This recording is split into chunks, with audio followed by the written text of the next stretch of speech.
Subscribe कीजिए the biology channel और bell icon को प्रेस कीजिए। Hello everyone.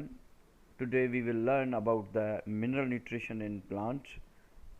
Chapter number 12 class first year से मिनरल न्यूट्रिशन इन प्लांट। अगर प्लांट की हम बात करेंगे तो प्लांट में जो इनऑर्गेनिक सोर्स की रिक्वायरमेंट है वो मिनरल है। ये जो मिनरल है डायरेक्टली या इनडायरेक्टली ये सॉइल से प्लांट जो है इन मिनरल्स को एब्जॉर्ब करते हैं। तो ये जो मिनरल न्यूट्रिशन है इसको हम ये जो मिनरल न्यूट्रिएंट्स हैं इसको हम मिनरल न्यूट्रिशन कहते हैं। अगर हम नाइट्रोजन को देखेंगे तो नाइट्रोजन को भी इसमें इंक्लूड किया गया है क्योंकि जो प्लांट हैं वो नॉर्मली नाइट्रोजन को ज़मीन से एब्जॉर्ब करते हैं, इसलिए नाइट्रोजन को भी इस मिनरल न्यूट्रिएंट में शामिल किया गया है। Role of some important mineral nutrition and their deficiency symptom. कुछ हम रोल देखेंगे जो कि मिनरल के हैं प्लांट में और उनकी डेफिशिएंसी की वजह से जो सिम्टम नज़र आते हैं प्लांट्स में उनके बारे में हम डिस्कस करेंगे। एनालिसिस शो करती है कि बहुत सारे number of elements mineral elements मौजूद हैं प्लांट में। उनका जो अमाउंट है मिनरल न्यूट्रिएंट्स का और जो नंबर है एलिमेंट्स के वो वेरी करते हैं, मुख्तलिफ होते हैं हर प्लांट्स में। प्लांट टू प्लांट डिफरेंट होते हैं, वो डिपेंड करते हैं प्लेस टू प्लेस कि किस जगह पे जो है प्लांट मौजूद है। तो हर अपनी प्लेस की एक अपनी रिक्वायरमेंट है। मीडियम टू मीडियम किस मीडियम में है और उस मीडियम में कितने number and amount of minerals हैं। और ग्रोथ और ये डिपेंड करता है कि किस मीडियम में प्लांट जो है ग्रो हो रहा है। कुछ हम जो है इम्पॉर्टेंट न्यूट्रिएंट्स देखेंगे और उसकी रिक्वायरमेंट देखेंगे।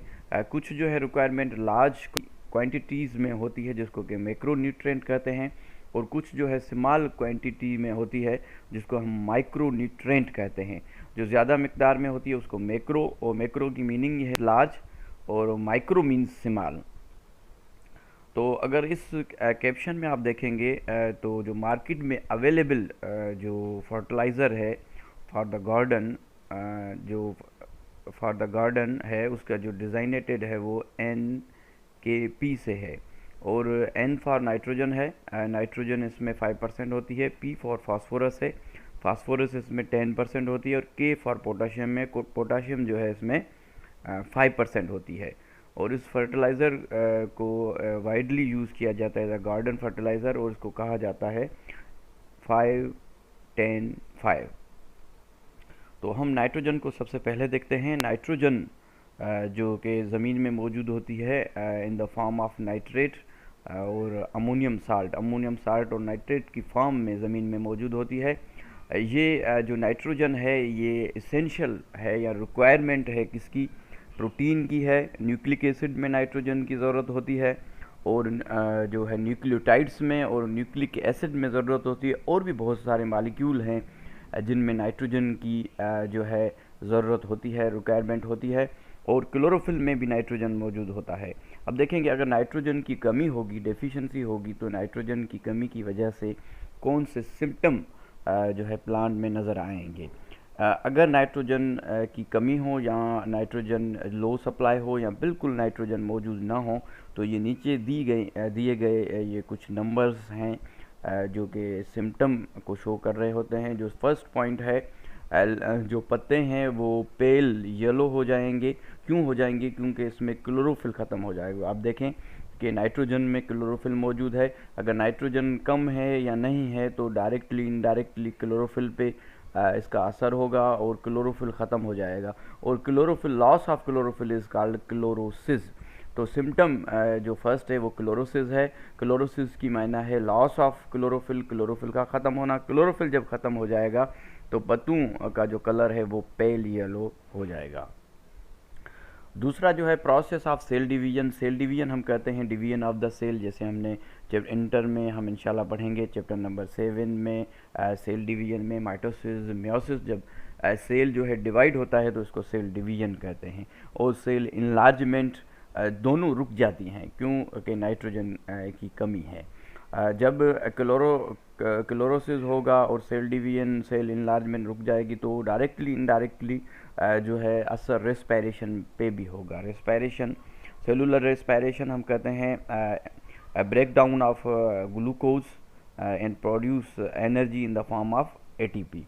नंबर 4 जो पॉइंट है इसमें जो कुछ ऐसे प्लांट हैं जिनकी वेन्स, जो पत्तों में जो वेन्स हैं वो पर्पल या रेड हो जाती है क्योंकि इसमें एक पिगमेंट डेवलप होता है जिसको एंथोसाइनिन कहते हैं।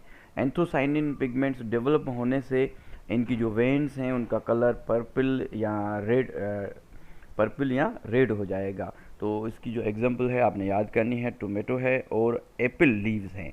इनके अगर आप पत्ते देखेंगे तो इनके पत्तों की जो वेन्स हैं, ये पत्ते का पिट्यूल है और ये लीव्स है, ये मिड रिब है, और ये जो वेन्स हैं, अब आप इस वेन को देखेंगे तो इन वेन्स का कलर जो है वो चेंज होके कौन सा हो जाएगा, जो पर्पल और रेड कलर हो जाए। क्यों? क्योंकि इसमें एंथोसाइनिन जो पिगमेंट्स हैं इनमें मौजूद होता है। और इसकी एग्जांपल क्या है, टोमेटो है और एप्पल के लीव्स हैं।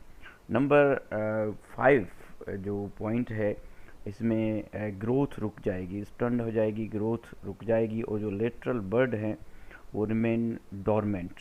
देखें जो प्लांट की जो ग्रोथ है वो तो रुक जाएगी, मगर जो लेटरली बर्ड है, मतलब लेटरली मीन्स साइड से निकलने वाले बर्ड, लेटरली बर्ड जो है ये डोमिनेंट हो जाएंगे। तो ये भी कौन करवा रहा है, ये नाइट्रोजन की कमी की वजह से हो रहा है। और जो सीरियल मीन्स अनाज, मीन्स वीट फैमिली, जो ग्रेमिनेसी फैमिली है, अनाज देने वाले जो प्लांट हैं उनको हम सीरियल प्लांट कहते हैं। Do not show the characteristic of tillering. Tillering हम कहते हैं, एक मिनट में इसका कलर चेंज कर दूं। देखें कि जो टिलरिंग है, टिलरिंग हम करते हैं जो लेटरल ब्रांचेस निकलती हैं, जैसे हमने लेटरल ब्रांचेस देखी थी किसमें, जो सीरियल प्लांट हैं उनमें। तो टिलरिंग ये जो करेक्टर है ये सीरियल प्लांट्स का है, ये स्टेबिलिटी देता है, मोर स्टेबिलिटी देता है। तो टिलरिंग जो है, टिलरिंग बनना ख़त्म हो जाएंगे अगर नाइट्रोजन की कमी होगी। प्रोलॉन्ग डोरमेंसी होगी। डोरमेंसी हम कहते हैं स्लीपिंग या resting stage of the embryo या सीड के बीज जो पड़ा रहता है, अभी उसमें जर्मिनेशन नहीं हुई है तो उसको हम डोरमेंसी कहेंगे। तो डोरमेंसी जो है प्रोलॉन्ग बहुत ज़्यादा हो जाएगी, मीन्स कि डोरमेंसी की ब्रेक डाउन नहीं होगी, बीज में से जो पत्ता है या शूट्स या रूट्स जो है वो नहीं निकलेंगे, इसका मतलब कि इसमें जर्मिनेशन नहीं होगी, ठीक है। और जो है early synthesis including leaf fall, जो अर्ली सेंसेसिस हो जाएगा मीन्स के जो लीव्स हैं वो जल्दी से मैच्योर हो जाएंगे और गिर जाएंगे, लीफ फॉल हो जाएगा। तो ये नाइट्रोजन की डेफिशिएंसी है। नेक्स्ट हम पढ़ेंगे फास्फोरस।